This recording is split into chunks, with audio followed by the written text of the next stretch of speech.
Okay, so question number one. Hey love, I follow you in YouTube and I wanted to see how you're getting more construction inspections. Now, I'm pretty sure they mean commercial. Did you get a certification? Okay, so the answer to that question is yes, I got a certification. And it is from VITA Certification of Completion. This is to certify that Deetra has successfully completed the VITA Basic Personal Lines Inspector course. It was just for personal lines inspections. I never did the commercial course. To answer your question as how am I getting so much work, I only did that one because I was already getting offers and I didn't even have the certification. The reason why I decided to go ahead and get the certification in the first place is because I ran across a company or two that I was attempting to get a contract with, and they asked in their paperwork, have I done a certification, and if so, who did I get it from? And some of them may even recommend who they want you to get certification from. But for the most part, they don't. The way I'm able to get the work that I get is because I started off just by simply signing up through the SoFi website, of course, and eventually work started coming in. It comes with patience, okay? And it will come eventually, and depending on where you are, depends on how much work you actually get. So it is what it is on that part, but no, it had nothing to do with why I'm getting the work that I'm getting. And yes, I did get certification. On to the next question. Hello Deetra, thanks greatly for the detailed vid. I have had only one inspection so far, and from here I can see a little more detailed I could have had, although I followed all instructions from the client. I see a few things more I can do going forward. Question: do you feel the vest gives a bit more assurance to the resident that you aren't there doing fraudulent work? And my answer to that would be yes, because I had to put myself in these people's shoes. Someone come to my door in regular clothing from the street and say, knock, knock, knock. Okay, now this is not for if you've already set an appointment. We're talking about outside work on personal lines, doing inspections on the outside of a home. If you walk up to someone's house and you haven't called, okay, because you don't need an appointment, and you decide to do a courtesy knock and you tap, tap, tap on the door, and then they come to the door and you say, I'm just here to let you know that I'm gonna be outside taking some pictures. I'm gonna take some pictures of your house. I'm gonna need to get in the backyard too. You know, even if you got paperwork in front of you, you know, I would still be skeptical. Like, what's going on? Nobody told me you were coming. You know what I'm saying? So I felt like the vest did add some type of security as far as the resident was concerned. But you know, it's more than just the vest that does the game, okay? Don't leave the house without yourself together. Get yourself together before you leave the house. Dress for the occasion, okay? Wear your vest if you feel like you need to. You don't have to. I stopped wearing the vest as time progressed, as far as going inside of the homes, because I didn't feel the need to. We had already set an appointment. They already knew I was coming. No need to have a vest on. But on the outside, whenever I would go and do any more of those outside inspections, I always made sure that I put on the vest. But I also, once again, had myself together. I had my ID badge on, I had my clipboard, I had the paperwork in my hand, even though I know that I'm about to go around this home and just take left, right, back, front, address, pool if there's a pool, detached garage, detached any type of building in the back. If I'm going to take that, a few roofs and get out of there, I still feel the need to get out of the car with my clipboard and the paperwork, because it just looks more professional. So if you do a tap tap on the door, you want to have all of those things in place so that you don't get thrown out the yard so fast. You know what I'm saying? Get out of here. No, we ain't doing that. You know, you don't want that. Come with a smile and ready to get it done. And you know, sometimes the smile will kill it with kindness. Okay? But yeah, I do suggest the vest. And if you choose not to, at least make sure that you are presentable enough to be a actual inspector in their eyes when you approach these people at their homes. Okay, next question. And this one is a simple one. I ain't even have to put my glasses on. How did you get commercial companies? I haven't done this in a minute, so I'm going to do it now. Let me pull off my sticky notes because I got a lot of them on the front. Y'all don't need to see all that. Let me pull this off. I signed up for at SoFi on the field inspector's website, and I will put a link to that somewhere either on the screen or in the description. But I signed up there and I got the book, okay? And before I got the book, I just clicked the big red join button that you're gonna see when you go on that page. Eventually, you will start to have someone contacting you trying to give you work. Okay, so now after that, when you get the book, if you decide to order the book, when you get it, inside of here is all of those, look. Let me turn around so y'all can see this. All of those things. And you see how I've been marking through and doing X's and dotting I's and crossing T's. All of those, you'll see commercial and you'll see personal lines. Do your due diligence when you get your book and you will get commercial work. Okay, next question. Do you need E&O for commercial or construction companies? If so, do you recommend any? Okay, so that goes back to what I said before as far as the certification. Same thing. Everybody does not require you to have E&O insurance. I already had E&O insurance because I do loan signings. So when I signed up to start doing our general notary work, of course, you had to get you some E&O insurance. And I recommend, I'm not, they ain't paying me for this, but I'm just going to tell you because these are the people that I use. I went through Next, N-E-X-T. And I also have a video on that as well down in my playlist. They offer insurance for E&O coverage as well as a multitude of other type of insurance coverages, home, apartments, whatever. But I got mine through them and it's on auto pay because I don't think it's but like $12.64, I think, for $25,000 coverage. Or is it more than that? I don't know. But you know what? It don't cost much because I don't even know how much it be taken out every month because apparently it's so little I don't miss it.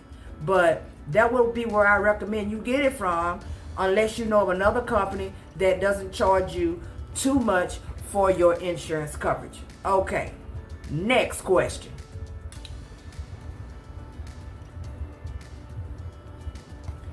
Is there a test for construction inspections?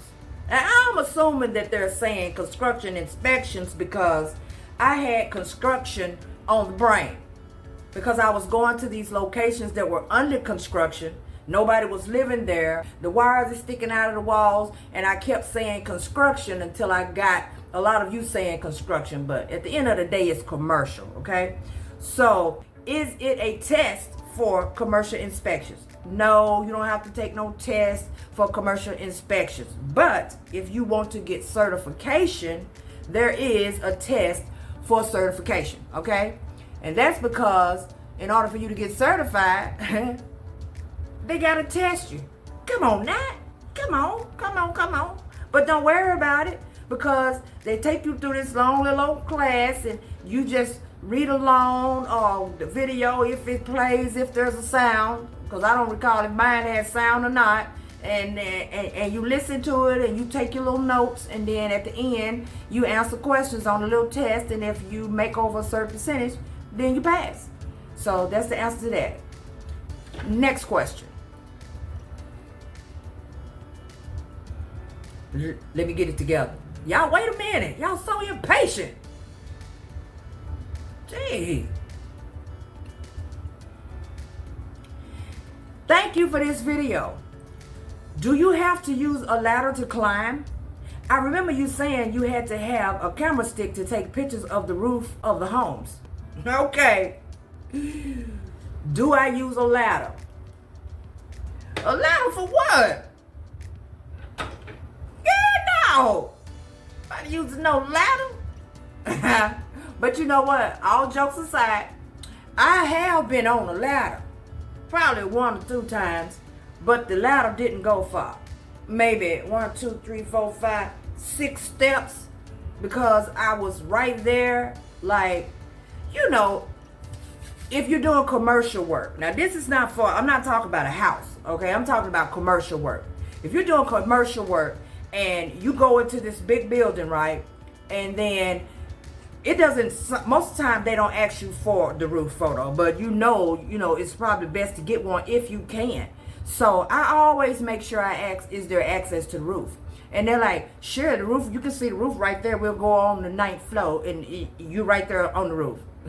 That's what one told me one time. Okay, we get in the elevator and we go up to the 9th floor. I'm like, cool, because most of the time if I'm able to take pictures on the top of a building or a really tall building, it's because there's roof access and you can just step out on the roof. So I just hold my phone down and just take a picture because I'm standing on it. We get up to the 9th floor, okay, and when I step up there, I'm not seeing the roof. I'm seeing all other kind of stuff. I was like, no. I mean, like the roof. Like, to see if you guys have torch down up there. What you got going on up there. And then he says, oh, no, you got, oh, yeah, you can still see it right there. You got to go up the ladder right there. I was like, you should have told me about the ladder before we got on the elevator. I didn't tell you I wanted to climb a ladder. I did go up. And why did I go up? Because he was like, oh, you can do that ladder. It was a very big old steel industrial ladder. And he was like, oh, you can go up the ladder. I promise I ain't gonna let you fall. I'm gonna hold the ladder and you ain't even gotta take but like 3 steps up, and you'll be able to see it. I said, I know, because I'm gonna use my stick. Since we done come up here, I don't believe in wasting time. So I took my stick and I made it long as I could make it, put my phone on it, and I did just that. I took 3 steps and choot, come down, checked it, and was on about my business. So I have used a ladder like that maybe a time or 2. But as far as the homes and all that are concerned, no, I don't use no ladder. If my stick can't get, okay, let's move on. Next question. Can you use a drone when the gates are closed and if you're going to check the roof? Okay, first of all, I didn't even know people were using drones. I didn't even know that this even existed. I don't keep up with everything. I do what I gotta do, and if what I do ain't good enough, hey, I don't know nothing about a drone. Until one day, because I used to work for this company, and I say that strongly, I used to. And I woke up one day to an email. And now, bear in mind now, let me go ahead and say this first. The email was not addressed to me, because, if it was addressed directly to me, I would have filled them up with something. So the email wasn't addressed to me, but it said on the email that going forward, drones are not permitted. Do not use drones, so to speak, at these people's houses. I don't remember word for word, it's been a long time. But they said don't use drones at these people's houses to get these images. That is forbidden. And I was sitting there reading that email and I was too tickled. I was like, drones? Oh, the little thing. Who's using drones to get all of the images? If you're using drones, then you're not even having to get out at all to even take images on the side of the house or the back of the house. There's no reason to even get out of the car. You can just let your drone loose and use your little remote control and just go all the way around these people's houses and take these pictures, all the roof and everything. Never get out the car. I didn't even know people were doing that. I might would have jumped on that train if I knew how to work one. I would have purchased one. I'm just going to go on there and tell the truth, shame all the devils. I would have never got out the car. But no, you cannot use drones. Now, you may have companies that will allow you to use drones. I don't know. Okay, so I'm not going to just say a definite no. But from what I've been told, they don't want you using drones because, think about it now. It's an invasion of privacy. Can you imagine if you live in a house and you in your backyard with your children your husband or your wife, and y'all back there just chilling. You know, y'all chilling in the back. Pool out there, they jumping and playing in the water. Then all of a sudden you hear, you like, what is that? And you happen to look up, and there's this thing flying around in the air, and it turns, and you know it's taking pictures, and you like, what is happening? Then you go to the front, and you see somebody directing it with a remote control, and then it flies down, and they get it and get in the car and pull off. Come on now. That would be a total invasion of privacy. If you work for a company that allows you to use drones, hey, feel free to use those drones. I'm just telling you from my own point of view, I wouldn't suggest that you do it. Okay, on to the next question. Can you request only commercial properties or homes that are not occupied? Now, that's a doozy of a question. Can you request only commercial properties or homes that are not occupied? Well, most contracts, or at least the ones that I've been a part of, they either do homes or they do commercial. Some of them have homes that they may offer here or there, and if you don't want to do them, you know, it's your prerogative. You can tell them that you don't want to. But if you sign up with a company that does commercial, you can look to only have to do commercial. So you don't really have to worry about telling them, I don't want to do no houses. Or telling them, I don't want to do, well, you know what? Homes that are not occupied. I don't know about that one now. I don't know about that one. What does that, what do they call those inspections? It's been so long. One of those companies, oh my goodness. Y'all put it in the comment section and help me out because I done had a brain freeze. But I know it's one that will send you to homes that are completely empty and you're just doing either the basics on the outside, or you can use, they have a lockbox on the door and you use the key and you go in, and then there's a little sign-in sheet inside the house and you sign in showing that you was there, and you just check in to make sure the house is in the same pretty much condition that it was before you came. As far as contractual work, if the work they're giving you is only for homes that are not occupied, then that's what they're going to have. If they do you either one of the two, then I'm sure that if you just tell them I prefer not to do homes that are occupied, you know, they're either going to cater to you or they're going to start getting you work. So use that at your own discretion, okay? And if you mess around here and you end up not getting no more work, don't come over here. All right. Next question. So how long do you hold on to commercials before you return them as unable to complete? Now this goes back to the cancellations. Someone, you set up an appointment to go somewhere and they decide that they're going to cancel for whatever reason it may be, and you can't get there and you end up with a file that you're unable to finish. How long do I hold on to them before I'm able to return them as unable to complete? Okay.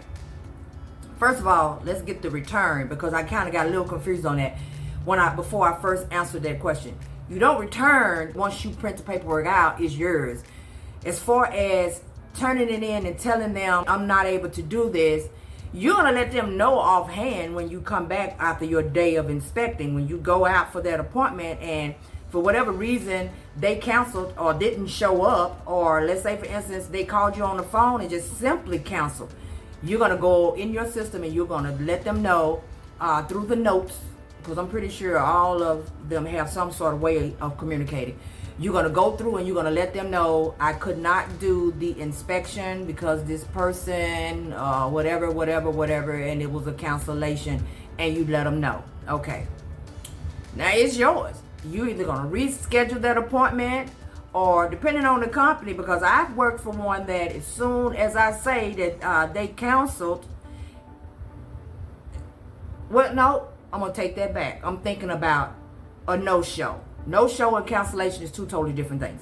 If they no-show and I've worked for a company that completely just drops it out and just lets me know I'm getting paid for my effort, and, you know, it's out of there. And I've worked for some that if you were one that if they do a no-show, they're gonna immediately just make a note behind it of what you put in when you told them that it's a no-show, and that's it. You still sitting there. Every time you go and look at the computer, that no-show still sitting there in front of your face. They really waiting on you to go on ahead and reschedule that thing. But as far as cancellations, if they cancel, I mean, it could have been whatever reason it was, you just gonna have to reschedule an appointment. If you can't reschedule an appointment, eventually the company will take it and you won't have to deal with it. But yeah, there's nothing else you could do other than to just put it in the notes that they canceled, and for whatever reason it may be, put that in there in full detail as much as possible, and then let it go from there. You can either call them and see about rescheduling or whatever, however way you choose to do that.